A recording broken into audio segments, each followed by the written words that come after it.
know the feeling.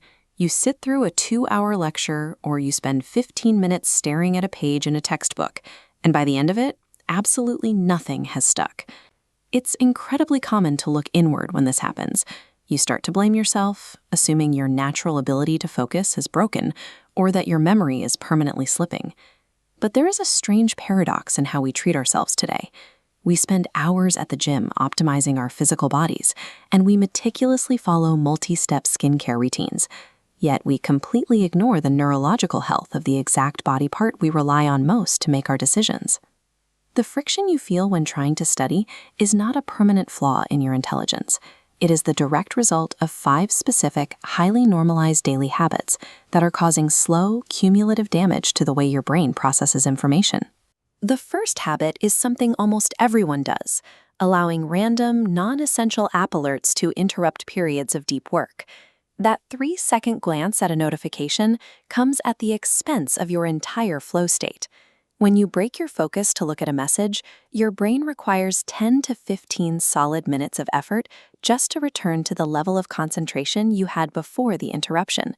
This constant shifting leads directly into the second destructive habit, the widespread illusion that we can effectively multitask. Take a look at this diagram comparing 2 types of workflows.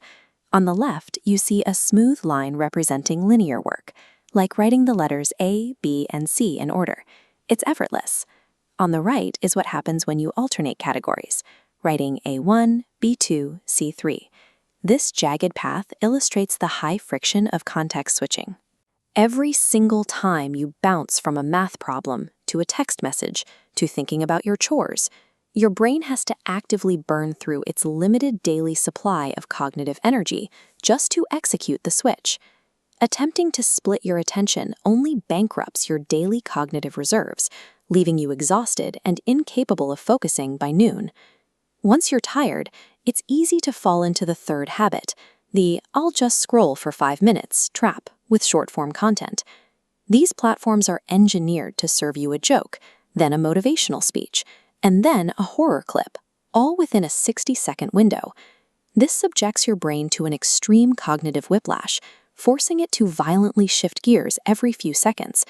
This conditions your brain to a fake dopamine loop. It expects instant, continuous chemical rewards without having to exert any actual mental effort. Exposing yourself to this constant, high-speed stimulus artificially shrinks your baseline attention span. When you eventually sit down to do something slow and deliberate, like studying, the lack of instant chemical reward makes the task feel neurologically painful. And instead of resting to recover from that strain, many students embrace the fourth habit, treating sleep deprivation as a badge of honor, proof that they are outworking everyone else. The reality is exactly the opposite. When you look at world-class physical performers, like elite athletes at the absolute top of their game, their entire routine is built around intense recovery, not constant, endless grinding. This animation illustrates exactly why rest matters for your brain. It shows a biological process called memory consolidation. Only during your deepest phase of sleep does your brain take the fragile information you learned during the day and transfer it across into a permanent long-term storage vault. If you cut your sleep short and fail to complete this specific deep sleep phase, that transfer never happens. The data you spent all day trying to memorize is simply deleted to make room for tomorrow. This refusal to rest bleeds into our waking hours through the fifth habit, the modern fear of boredom.